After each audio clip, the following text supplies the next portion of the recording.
ही गोष्ट काही वर्षांपूर्वीची आहे. जेव्हा माझ्या पतीच्या मित्राने माझी अशी अवस्था केली, की मी तुम्हाला काय सांगू. माझे पती नोकरीसाठी मुंबईत राहत होते. त्यांचा एक मित्र इथेच पुण्यात आमच्या शहरात राहत होता.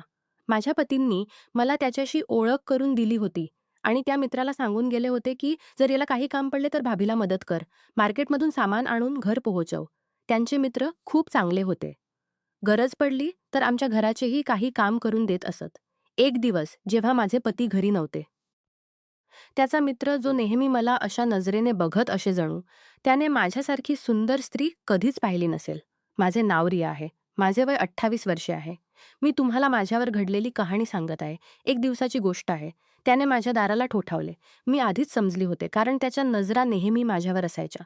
तसेच तो माझ्या पतींपेक्षा जास्त स्मार्ट होता आणि माझे मनही त्याच्याकडे ओढले जात होते. दार ठोठावल्यावर मी विचारले कोण आहे आणि बाहेरून आवाज आला, भाभी मी विक्रम. आवाज ऐकताच माझ्या हृदयाची धडधड एकदम वाढली.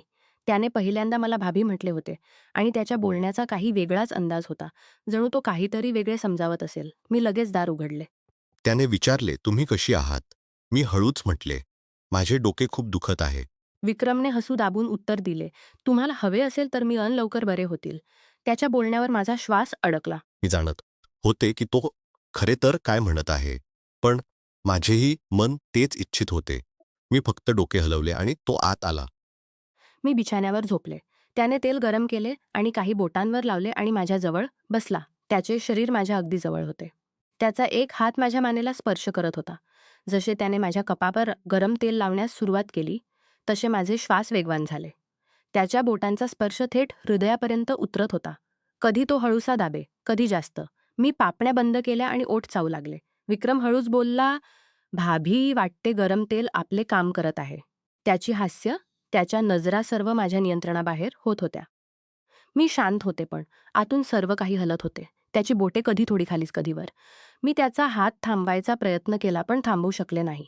खोलीत फक्त माझ्या धडधडीचा आवाज ऐकू येत होता. विक्रम आणखी जवळ आला आणि हळूच बोलला, मी जाणतो तुम्हीही हेच इच्छिता. फक्त मी त्याच्याकडे पाहिले. त्याच्या डोळ्यात तीच भूक होती जी मी आधीही जाणली होती. मी काही बोलले नाही, फक्त डोळे खाली केले. त्याने गरम तेल बाजूच्या टेबलावर ठेवले आणि जवळ आला. आता आमच्या दोघांमध्ये फक्त एक पावलाचे अंतर होते.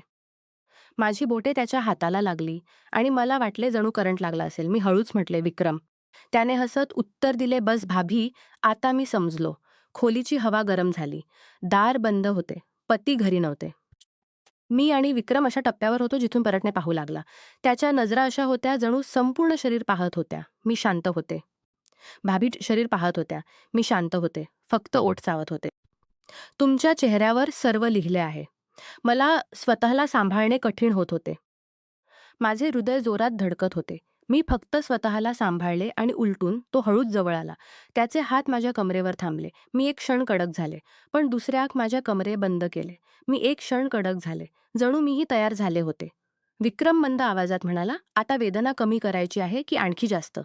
माझ्या ओठांवर हलकीशी स्मित आली. पण मी काही बोलले नाही. त्याचा आवाज, त्याचे श्वास सर्व माझ्या आत फिरत होते. खोलीत फक्त दिव्याची हलकी रोशनी होती. त्या रोशनीत त्याचा चेहरा आणखी स्पष्ट दिसत होता. मी त्याची एक एक हालचाल जाणत होते. जेव्हा त्याने आपले दोन्ही हात माझ्या कमरेवर ठेवले, त्यानंतर त्याने आपल्या पोटातून हळूहळू आपले शस्त्र बाहेर काढले. ते शस्त्र थेट माझ्या तोंडावर ठेवले. मी आपला श्वास ओढला. मी हळूच म्हटले, बस भाभी, मी इथेच होतो तुमच्यासाठी. आणि त्याने विनाविलंब उत्तर दिले. मला वाटले जणू सर्व काही तिथे थांबले असेल.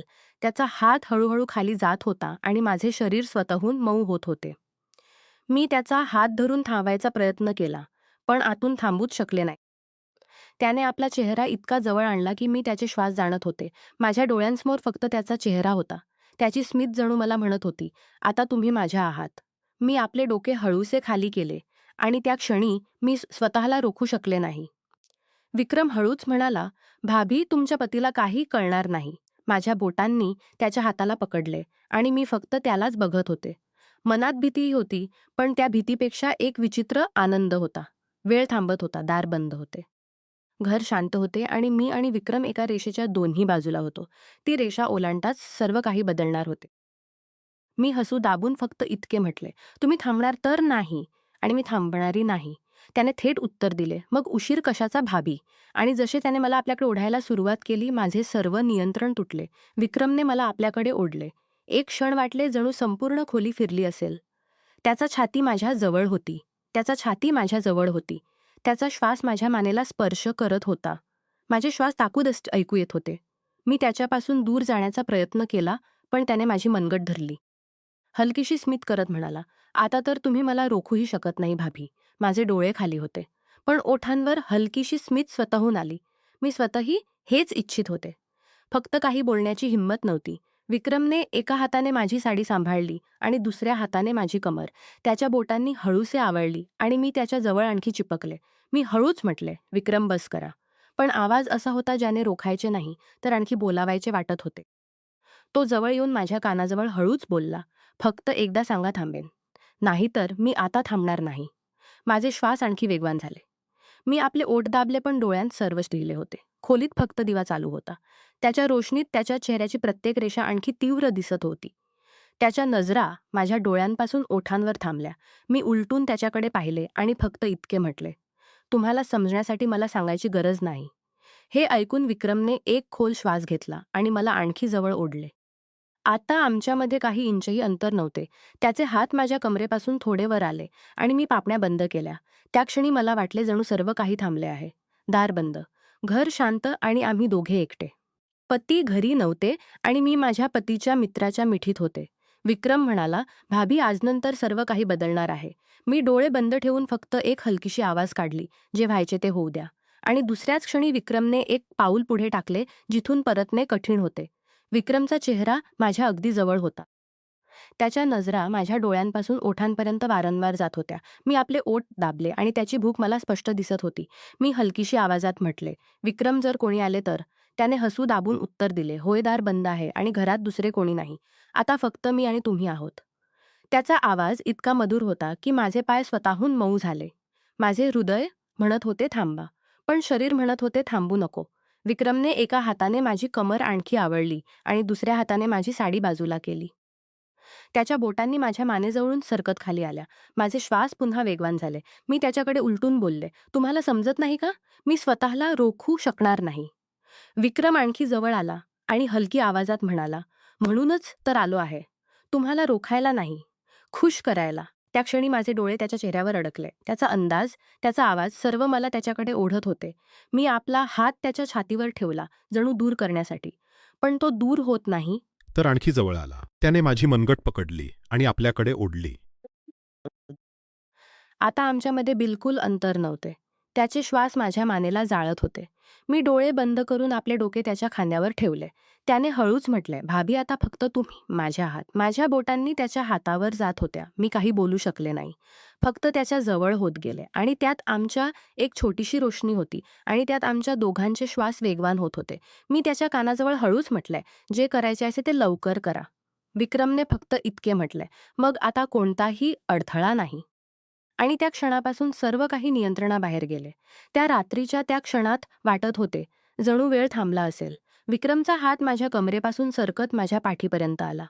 त्याच्या बोटांचा तो हलकासा स्पर्शही माझ्या श्वासाला हलवत होता. मी त्याच्याकडे पाहत हळूच म्हटले, "विक्रम तुम्हाला अंदाज आहे ना? जर कोणी पाहिले तर?" त्याने थेट माझ्या डोळ्यांत पाहून उत्तर दिले, "भाभी ज्याची नजर तुमच्याकडे उठेल, त्याच्या आधी मी त्याचे डोळे काढून टाकेन. आता फक्त तुम्ही आणि मी." माझी अवस्था अशी होती की मी ना रोखू शकत होते ना हो म्हणू शकत होते. त्याच्या नजरा माझ्या डोळ्यांत होत्या. विक्रमने आपली बोट माझ्या ओठांवर ठेवली आणि म्हणाला, "आता काही बोलू नका, फक्त जाणा." माझ्या हृदयाची धडधड इतकी जोरात होती, जणू हृदय कधीही फुटेल. मी त्याच्या इतक्या जवळ होते की त्याचे श्वास माझ्या श्वासांना स्पर्श करत होते.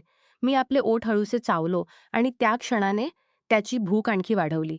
त्याने आपला चेहरा माझ्या मानेजवळ नेऊन हळूच म्हटले, "आता तुम्ही माझ्या झाला आहात." मी माझ्या जागी पूर्ण थांबले होते. त्याच्या गोष्टी, त्याचे सर्व मला माझे होश गमावण्यास भाग पाडत होते. मी डोळे बंद करून फक्त हे म्हटले, "जे सुरू केले आहे ते आता पूर्ण करा." विक्रमची स्मित आणखी तीव्र झाली. त्याने मला आपल्याकडे आणखी आवडले आणि त्या रात्री खोलीची ती शांता फक्त आमच्या श्वासांच्या उष्णतेने तुटत होती. विक्रमने मला आपल्या बाहूंमध्ये अशा प्रकारे आवडले, जणू मी त्याच्या श्वासांचा भाग बनले असे. त्याच्या बोटांनी आता हळूहळू माझ्या कमरेपासून खाली सरकत होत्या आणि मी फक्त आपला श्वास रोखून जाणत होते. माझी अवस्था अशी होती की मी बेकाबू झाले होते. मी हळूच त्याच्या कानाजवळ जाऊन म्हटले, "बस आता आणखी वाट बघू नका विक्रम." आणि त्या रात्री आम्ही ती रेषा ओलांडली. जे घडायचे नव्हते ते घडले. सकाळी जेव्हा मी उठले तेव्हा माझे मन पश्चातापाने भरून गेले होते. मी काय केले होते? माझ्या पतीचा विश्वासघात, विक्रम गेला होता. मी स्वतःला आरशात पाहिले आणि डोळ्यातून अश्रू आले. क्षणिक आकर्षणामुळे मी सर्व काही धोक्यात घातले होते. मला समजले की हे चुकीचे होते, खूप चुकीचे. मी विक्रमला फोन करून स्पष्ट सांगितले की हे कधीही पुन्हा होणार नाही. त्याने विरोध केला पण मी ठाम होते. मी त्याला सांगितले की माझ्या जीवनातून निघून जा. काही दिवसांनी माझे पती घरी आले. मी त्यांच्याशी अधिक जवळीक साधली. मला कळले की खरे प्रेम, विश्वास आणि एकमेकांप्रतीची निष्ठा हेच सर्वस्व आहे. मी स्वतःला दोष देत होते, पण आता मी योग्य मार्ग निवडायचा ठरवला होता. आज मी ही कहाणी सांगत आहे, जेणेकरून तुम्हाला समजेल की लग्नातील विश्वास किती महत्त्वाचा आहे. क्षणिक भावनांना बळी पडून आयुष्य उद्ध्वस्त करता येत नाही. नेहमी आपल्या नात्यांचे रक्षण करा, योग्य निर्णय घ्या आणि विश्वासघाताच्या मार्गापासून दूर राहा. नमस्कार मित्रांनो, तुम्हाला ही कथा आवडली असेल तर चॅनेलला सबस्क्राईब करायला विसरू नका. आणि यापेक्षाही अधिक रंजक व्हिडिओ पाहण्यासाठी माझ्या चॅनेलवर नुकताच अपलोड केलेला नवीन व्हिडिओ नक्की पहा. तो तुम्हाला खूप आवडेल, अशी मला आशा आहे.